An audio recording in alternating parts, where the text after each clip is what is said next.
The hope Ilara carried across 1,000 miles of unforgiving prairie was a fragile, paper-thin thing, folded and refolded until the creases were as deep as wagon ruts. It lived in the breast pocket of her worn wool coat. A letter from a man named Thomas Gable, promising a life at Fort Redemption. A life of security, of belonging, of a name for the child growing quietly beneath her heart.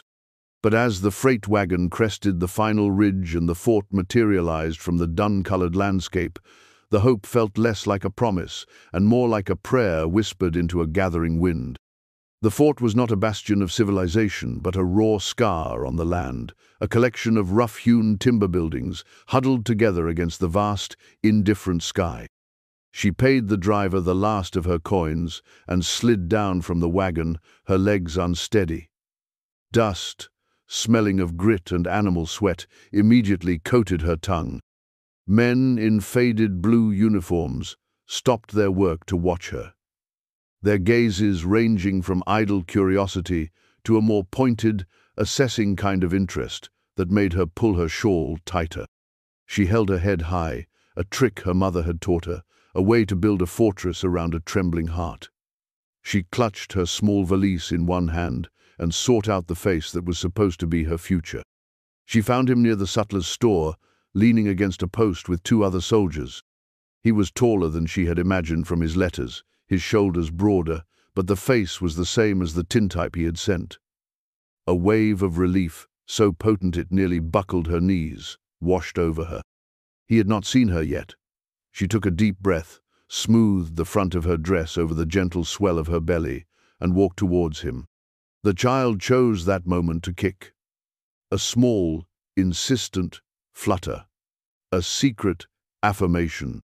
Thomas, her voice was smaller than she intended, swallowed by the open air. He turned. His smile, the one she had memorized from his letters, faltered and died on his lips. His eyes, a pale, forget-me, not blue in the photograph, were now as hard and cold as river stones. They flicked from her face, down the length of her body, and lingered with undisguised horror on the curve of her stomach. The color drained from his face, replaced by a blotchy, furious red. "What is this?" he hissed, his voice a low, vicious thing meant only for her but somehow audible to the entire world. "What have you done?" Ilara recoiled as if struck. The men beside him fell silent, their smirks fading into rapt attention. This was a drama, unfolding for their afternoon's entertainment. "Thomas, it is I, Ilara, from Ohio. Your letters—" She stammered, holding out a hand as if to show him the proof of their correspondence. "I know who you are," he snapped, taking a step back as if she were carrying a plague. His gaze was locked on her belly. "I wrote for a respectable woman, a wife. Not this. Not some sullied creature looking to foist her shame onto me."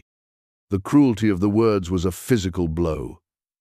The air rushed from her lungs. "Shame? Thomas, this is our child. The child we spoke of, the family we would build." Her own words sounded naive, foolish, echoing in the sudden, ringing silence of the fort's main thoroughfare. He laughed, a sharp, ugly bark that drew more eyes. "Our child? You must take me for a fool. I have been here for a year. You were to come straight away. What dalliances did you have on your journey?" He gestured dismissively at her womb. "That is not mine.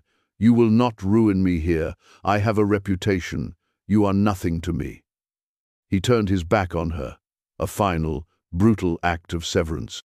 "Go away," he said over his shoulder to his companions, his voice loud enough for all to hear.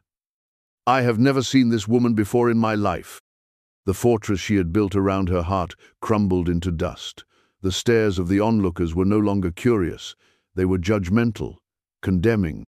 She saw the whispers form on women's lips, the contemptuous sneers on the men's faces. She was branded. In the space of 5 minutes, she had gone from a hopeful bride-to-be to a public spectacle of disgrace. She stood rooted to the spot, her valise a leaden weight. the letter in her pocket now feeling like a shard of ice against her skin.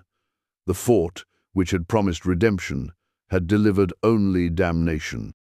For a long time after Thomas and his friends had disappeared into the smoky haze of the barracks, she did not move. The sun began its slow descent, painting the sky in bruised shades of purple and orange. The activity of the fort resumed around her, a river of life parting to flow around the solitary, motionless stone of her despair. No one spoke to her. No one offered a kind word or a glass of water. She was invisible in her shame, an object to be ignored, a problem that belonged to no one. The wind picked up, carrying the scent of pine smoke and the coming chill of night. She had nowhere to go. From the shadows of the blacksmith's forge, a man watched. He had seen the whole thing, his work on a broken wagon wheel ceasing as the woman's hopeful greeting turned to ashes in her mouth. He was a man made of shadows and silence, Caleb Rourke, an army scout whose name was spoken with respect for his skills and a wide berth for his temperament. He was not a part of the fort's social fabric, he was a tool it used, a man who moved along the edges of civilization, more at home in the vast, lonely wilderness than among the petty cruelties of men. He had seen Thomas Gable's type before, men whose honor was as thin as cheap veneer. And he saw the woman, standing like a sapling in the path of a wildfire, about to be consumed. Her body swayed, a slight, almost imperceptible tremor. He saw the exhaustion etched on her face, the stark terror that was beginning to eclipse the initial shock. The last light was fading. Soon the gates would be closed, and the cold would settle in with teeth. He wiped his hands on an oily rag, his movements deliberate. He had learned long ago not to meddle in the affairs of others, a lesson carved into him by loss. Yet he could not turn away. He could not leave her to the wolves, whether they walked on 2 legs or 4. Ilara finally forced her legs to move. She stumbled toward a bench outside the commander's office, sinking onto the hard wood. The world had shrunk to the space she occupied, a small circle of misery. What was she to do? Turn back? The journey was impossible now, in her condition, with no money. Stay? Here, where every face was a mask of judgment? A dry, racking sob escaped her, but no tears came. She was too empty even for that. A pair of worn leather boots stopped in front of her. She did not look up, bracing for another insult, another command to move along. "You can't stay here." The voice was low and gravelly, like stones grinding together. It was not unkind, merely a statement of fact. She slowly raised her head. The man standing before her was tall and lean, his face a landscape of hard lines and sun-weathered skin. His eyes were a startling, clear gray, like a winter sky, and they held no judgment, only a steady, unnerving watchfulness. He wore buckskins, not a uniform, and a long knife was sheathed at his belt. He was the scout she had seen moments before, the silent observer from the forge. "I have nowhere else," she whispered, the words brittle. He gave a short, almost imperceptible nod, as if confirming something to himself. He did not offer pity or platitudes.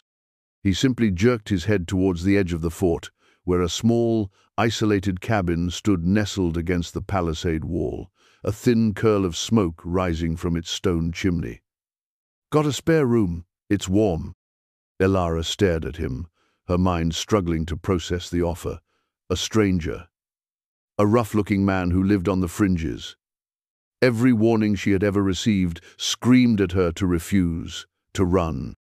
But where would she run? To the mercy of men like Thomas?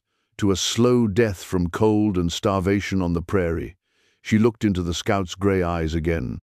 There was no guile there, no hidden agenda she could discern. There was only a quiet solemnity, a stark and simple offer of sanctuary. Desperation was a powerful motivator, overriding fear. She gave a single jerky nod. Without another word, he bent down, picked up her valise as if it weighed nothing, and began to walk. She hesitated for only a second, before rising on aching legs and following him into the encroaching twilight. The cabin was small, just 2 rooms, and smelled of wood smoke, leather, and brewing coffee. A fire crackled in the stone hearth, casting dancing shadows on the log walls. It was meticulously clean, Spartan, a place of function over comfort. A rack of rifles stood in one corner, and maps were tacked to the wall beside a shelf of well-worn books. It was a man's space, solitary and self-contained. Caleb gestured to a narrow door. "That's the other room. There's a cot. It's yours." He moved to the fire, pouring coffee into a tin mug. He did not look at her, giving her space to acclimate. The room was a pocket of warmth and silence in a world that had become loud and cold. She walked to the door he had indicated and peered inside. The room was little more than a closet, containing a simple rope bed with a straw-stuffed mattress and a single, neatly folded wool blanket. It was the most beautiful sight she had ever seen. They existed in that silence for days. Caleb would rise before dawn and be gone, returning only after dusk. He never asked her a single question about her past or her future. He simply left food on the tabla slab of bread, a piece of smoked meat, a bowl of stew from the pot that simmered perpetually over the fire. In return, Ilara tried to make herself useful. She swept the rough plank floors, mended a tear in his buckskin shirt with thread from her own sewing kit, and kept the fire fed. These small domestic acts were their only form of communication, a quiet language of mutual existence. She learned him in pieces. She learned the sound of his footsteps, the way he cleaned his rifle with an almost meditative focus, the fact that he read the same book, a tattered copy of Shakespeare, over and over again. He was a man of profound stillness, his presence as solid and unassuming as the stones of the hearth. She began to feel a fragile sense of safety, a feeling she had thought was lost to her forever. The cabin became her world, a bastion against the judging eyes of the fort. One evening, a week after her arrival, the silence was broken. He came back later than usual, a fresh dusting of snow on his shoulders. He set a wrapped bundle on the table. Inside was a bolt of soft flannel and a small carved wooden bird. He pushed it towards her without a word. The unexpected kindness undid her. The fortress of composure she had so painstakingly rebuilt dissolved, and a sob tore from her throat. It was followed by another, and another, until she was weeping, the great, shuddering gasps of a soul that had held back its grief for too long. She buried her face in her hands, ashamed of her loss of control. Caleb did not move. He simply stood by the fire, his back to her, giving her the privacy of his disregard. He let the storm pass. When her sobs quieted to ragged breaths, he spoke. His voice, still that same low rumble. His loss. The 2 words were not a question, they were a verdict, and in that moment, the dam of her story broke. She told him everything. The words tumbling out in a torrent, the promises in the letters, the long journey, the hope, the brutal rejection, the utter shame. She spoke of the child not as a burden, but as the only thing left that was truly hers. When she was finished, the cabin was silent, save for the crackling of the fire. She waited for his judgment, for his disgust. Instead, he finally turned to face her, his grey eyes holding a deep, ancient sorrow she hadn't seen before. "I had a wife," he said, his voice softer now, "and a little girl. Lost them both to the fever, back in Missouri. Came out here because the silence of the prairie was better than the silence of an empty house." He looked at the fire, but she knew he was seeing ghosts. Some folks ain't built to understand that a family ain't about reputation. It's about holding on to what matters when the world tries to tear it away.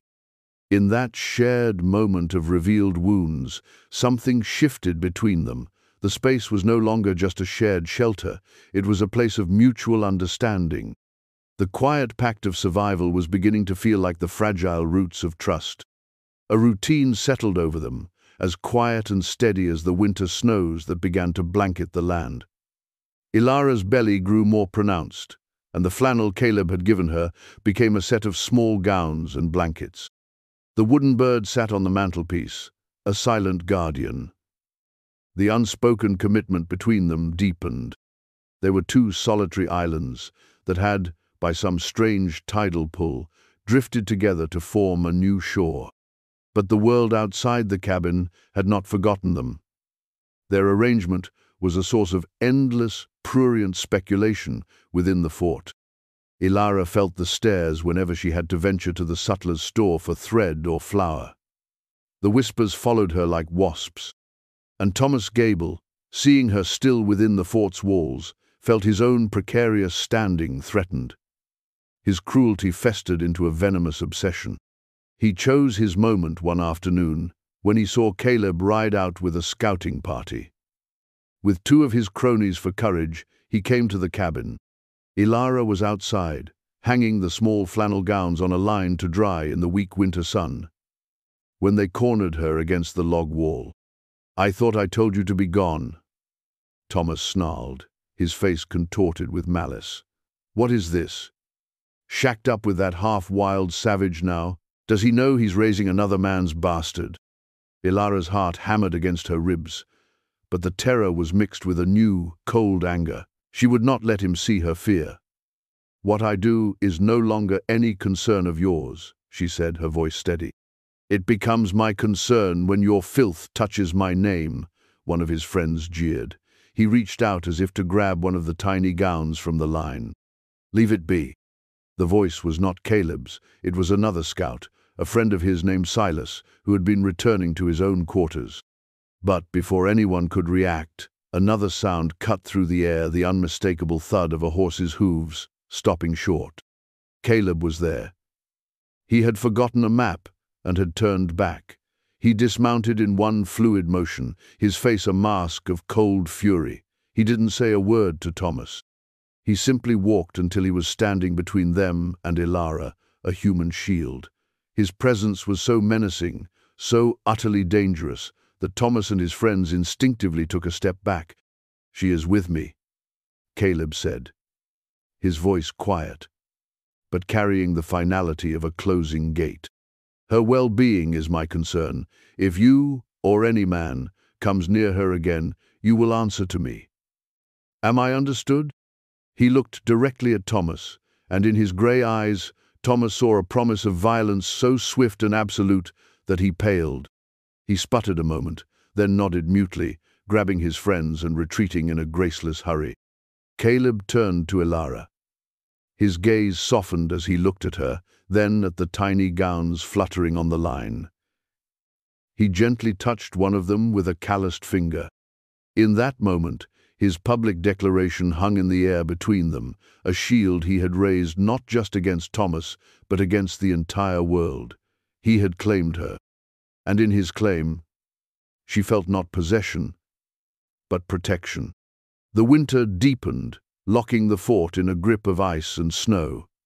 The incident with Thomas solidified their bond, but it also isolated them further. They had only each other. Then, during the height of a blizzard that howled like a hungry wolf outside their walls, the real crisis came. Ilara's labor began, weeks too early. The pain was a blinding, relentless tide, pulling her under. The fort's doctor was 2 days' ride away at another outpost, and no one could get through the storm. Panic, cold and sharp, tried to claim her. But Caleb was there. He became an anchor in the storm of her pain. He barred the door against the wind, built up the fire until the small cabin was blazing with heat, and brewed a bitter tea from herbs he kept in a leather pouch. "Willow bark," he'd said gruffly. "For the pain." He moved with a quiet competence that defied the chaos. He boiled water, tore strips from a clean sheet, and held her hand in a grip as strong and steady as oak. In her moments of lucidity, she saw the fear in his own eyes, a deep-seated terror that spoke of his past loss. Yet he did not falter. He was her rock, her coach, her entire world in that roaring, pain-filled night. She clung to his strength, drawing on it, and found a reserve of her own she never knew she possessed. Together, in that small, storm-battered cabin, they brought her son into the world. He was small, frighteningly so, but he let out a thin, reedy cry that was the most beautiful sound Ilara had ever heard. Caleb wrapped the baby in the softest flannel and placed him in her arms. The blizzard raged outside, but inside the cabin there was a profound and exhausted peace. He had saved them both. Their bond, forged in silence and cemented in crisis, was now unbreakable. When the blizzard finally broke, word of the baby's birth spread through the fort. For Thomas Gable, it was the final indignity. He saw it as a living, breathing accusation. Driven by a desperate need to reclaim his narrative, he gathered a small posse, including the fort's self-righteous quartermaster, a man known for his rigid piety. They marched to the cabin, their boots crunching on the fresh snow, intent on casting out the sinners. Caleb saw them coming. He placed a hand on Ilara's shoulder. "Stay inside," he murmured, and went to stand on the porch, positioning himself before the door. "Rourke!" the quartermaster bellowed, his face flushed with self-importance. "We are here on a matter of moral decency. This fort will not harbor an adulteress and her bastard child. You will turn the woman over to us. She will be expelled." Before Caleb could respond, the cabin door opened. Ilara stepped out, pale and weary, but with a fire in her eyes that Thomas had never seen. She held her son, wrapped tightly against her chest. She looked directly at Thomas, her voice clear and strong, carrying in the cold, still air. "You speak of decency, Mr. Gable. You, who made promises you had no intention of keeping? You, who would abandon a woman and your own child to die for the sake of gossip. This child," she said, her gaze sweeping over the men, "is not a bastard. He is a child of hope who survived a journey you were too cowardly to honor. He is a child of courage who survived a storm you would have hidden from. And he is a child of love, not the weak, false love you peddled in your letters, but the quiet, strong love of a man of true honor." She looked at Caleb, and the world saw the depth of her meaning. Caleb did not take his eyes off the men, but a muscle in his jaw tightened. He stood, an immovable guardian. The confrontation hung in the balance. The quartermaster puffed himself up, ready to issue an order, but then another voice cut in. It was the blacksmith's wife, a woman known for her sharp tongue and fair mind, who had come to see the baby. "Leave them be, Henry," she said, her arms crossed over her chest. "I've seen more Christian charity in that scout's cabin this past month than I've seen in your church in a year. As for you, Thomas Gable, we all saw what you did. A man who won't stand by his own is no man at all." Other figures had emerged from their quarters, drawn by the commotion. Nods of agreement rippled through the small crowd. The community's judgment, once turned on Ilara, was now aimed squarely at Thomas. Defeated, shamed by the very public opinion he had sought to manipulate, Thomas turned and fled, his posse dissolving behind him. The threat was gone, neutralized not by force, but by the undeniable power of integrity. In the aftermath, the coldness of the fort began to thaw. Acceptance came in small gestures.